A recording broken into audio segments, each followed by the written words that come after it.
Assalamualaikum warahmatullahi wabarakatuh. Pada mahasiswa baru, ini akan menjelaskan materi yang kedua, yaitu tentang klasifikasi material engineering. Jadi material engineering itu lanjutan dari yang kemarin yang sudah logam dibuat dengan proses tambang sampai diolah sampai jadi logam. Nah sekarang kalau sudah jadi logam maka dijadikan untuk material teknik ya, atau istilahnya untuk material engineering ya. Keperluan-keperluan rekayasa, untuk keperluan-keperluan mesin, pembuatan mesin, konstruksi dan yang lain. Baik, saya akan slideshow supaya lebih jelas. Seperti ini.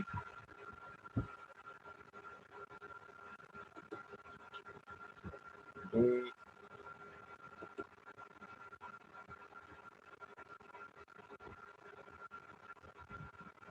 yang pertama, bahan teknik adalah semua unsur atau zat yang berbentuk padat, cair, atau gas yang banyak digunakan untuk kebutuhan dunia teknik atau industri.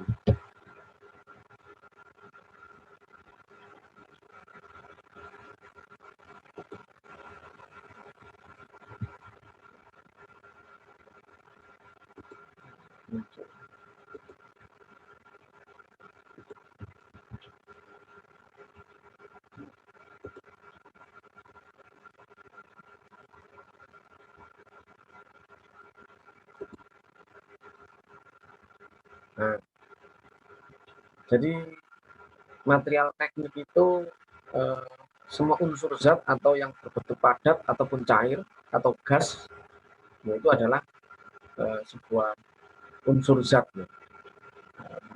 Material itu kan baik berupa padat, cair ataupun gas. Jadi kalau keperluan dunia teknik atau industri ya itu ada padat atau solid ya, kemudian ada cair atau liquid. Kalau gas itu ya contohnya oksigen, nitrogen, asitelit, biasanya untuk diperlukan untuk ngelas dan sebagainya. Kalau untuk pelumasan ini kan berupa liquid ya, cair ya, ada bensin, ada solar. Kalau yang solid ada logam, ada keramik, ada plastik, ada kaca, ada karet dan yang lain. Sedangkan material teknik di sini ada kalau disiplin ilmu, kalau disebut yang kemarin pernah saya singgung, teknologi bahan itu yang dikenal biasanya teknik metalurgi atau material science. Itu di situ ada material bahan itu dibagi material science, ilmu material. Ini disiplin ilmu yang mempelajari hubungan antara struktur material dan sifat-sifat material. Jadi yang teknik metalurgi yang dipelajari ya sifat material, kandungan kimia dan yang lain, struktur. Nah, kalau kita ini di sini yang merah, material engineering. Biasanya untuk material yang digunakan untuk bahan merekayasa, misalkan contohnya logam ini harus punya tahan panas ya. Contohnya untuk tahan panas ini dibuat untuk rantai ya, otomatis tahan gesekan, misalkan tahan panas itu untuk menjadi bahan kiln misalkan, itu kan logamnya tabungnya harus tahan panas, tahan gesek tapi rantai, tahan tarik namanya strength resistant, tahan pukul ini impact resistant, tahan lengket adhesif resistant, misalkan tahan korsi, misalkan baling-baling kapal itu yang dibuat, berarti bahannya harus tahan korsi walaupun terkena air laut, suhu kandungan garamnya tinggi maka tetap tidak mudah korupsi. Kuningan biasanya, tembaga dan lain-lain. Contohnya uji tarik ya, standar sampelnya seperti ini. Kalau mempelajari struktur metalurgi, ya, misalkan ada bahan spesial untuk spesimen seperti ini, seperti poros, kemudian ditarik. Ini adanya force, ada diameternya berapa, nanti ditarik.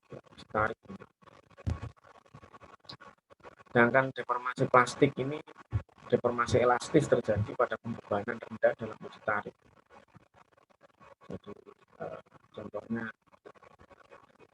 ada pembebanan ini biasanya ada tegangan atau reganan pada saat ditarik.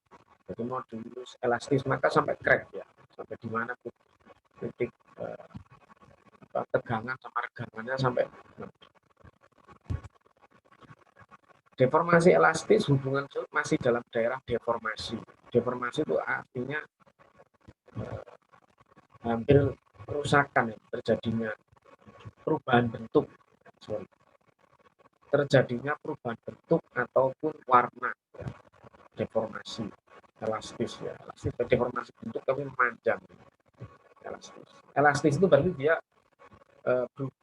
perubahan bentuk dan bisa kalau elastis bisa kembali ke semula, tapi kalau logam ada yang sifatnya kembali ke semula ya tidak bisa, kecuali karet.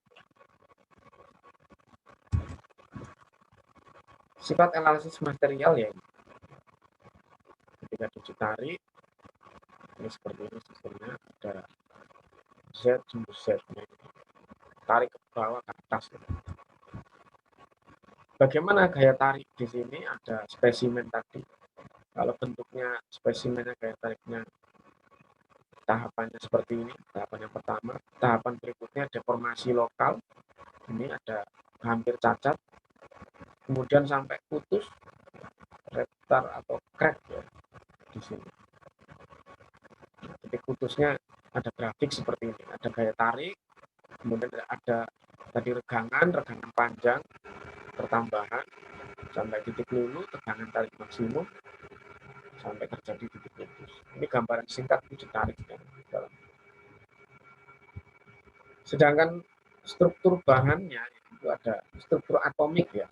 Jadi struktur atom ini kan secara makro ini kalau dilihat logam itu mempunyai karakteristik di dalamnya dan mempunyai kekuatan bagaimana.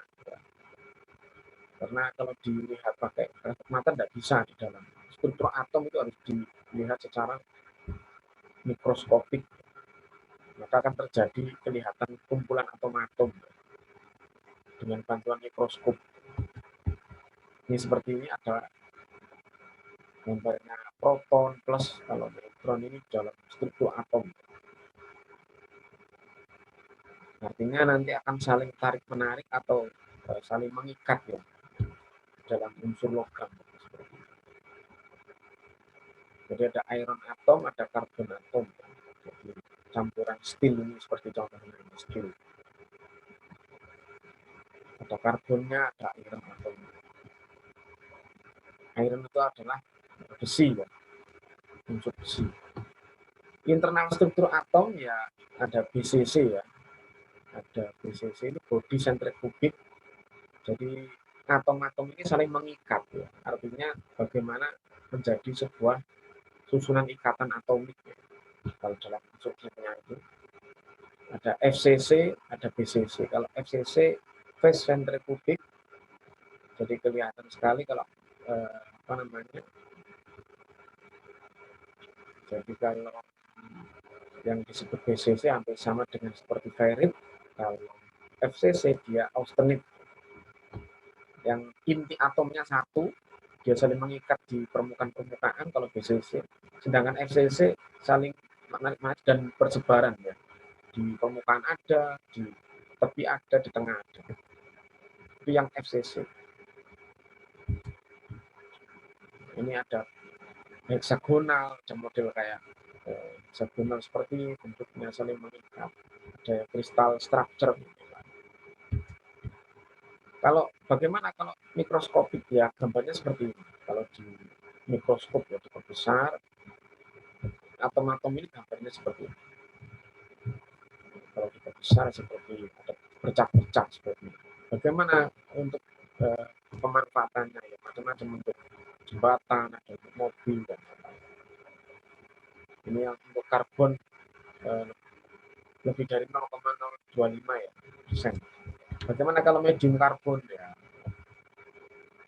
Ini biasanya untuk pisau, untuk gaji, untuk roda gigi dan yang lain. Medium karbon. Kalau ini seperti ini, high karbon yang tinggi, ada untuk pisau gerinda, ada yang pemotong, ada untuk yang bearing dan yang lain.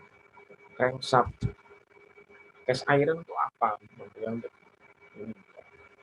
valve dan yang lain. Ini seperti ini. Ini basic of material. Ada ferrous dan non ferrous. Apa itu ferrous itu ya? Unsur besi. Kalau non ferrous ya tidak mengandung unsur besi. Itu seperti itu perbedaan. Ya nanti dibaca sendiri. Ini logam klasifikasi diagram antara material di engineering seperti ini. Jenis material, ferrous alloy. Saya kira itu yang bisa saya sampaikan, mudah-mudahan bermanfaat. Saya akhiri. Assalamualaikum warahmatullahi wabarakatuh.